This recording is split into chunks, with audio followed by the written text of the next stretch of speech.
Bonjour à tous, je m'appelle Nathalie Herbaché, je suis médecin généraliste et homéopathe uniciste. J'ai créé cette chaîne pour vous expliquer ce qu'est l'homéopathie. Dans cette vidéo, je vais vous raconter l'histoire de la découverte de l'homéopathie.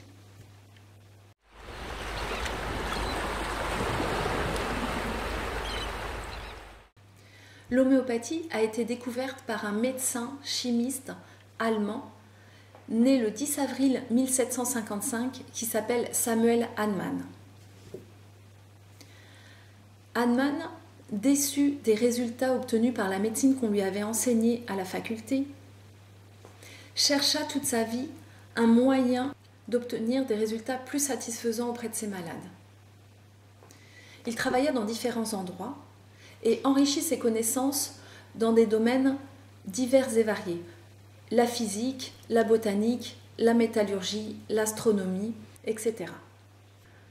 Vint le moment où Hahnemann fut interpellé par le fait que l'écorce de quinquina, qui est le médicament alors prescrit pour guérir le paludisme, la malaria, provoquait chez des sujets sains, non atteints de paludisme, les symptômes du paludisme. C'est-à-dire, les gens ne sont pas malades, prennent le traitement qui guérit du paludisme et voient développer les symptômes du paludisme.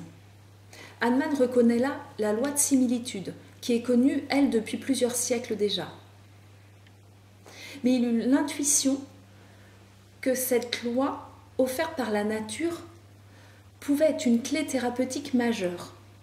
Il poursuivit ses expériences et rechercha la dose la plus faible d'écorce de quinquina qui était encore capable de déclencher des symptômes chez des sujets sains. Il se rendit compte que l'écorce de quinquina continuait de déclencher des symptômes même à des doses infinitésimales.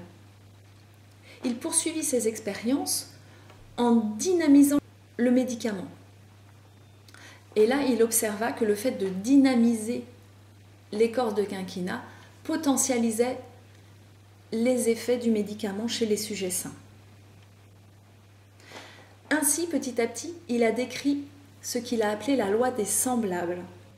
La loi des semblables dit ceci: toute substance capable de provoquer chez un individu sain et sensible des symptômes est capable chez un individu malade de guérir ces mêmes symptômes. C'est en 1810 qu'Hahnemann décrit les principes de l'homéopathie dans un ouvrage qu'il appelle l'Organon, qu'il remaniera ensuite à plusieurs reprises. Voilà comment a été découverte l'homéopathie.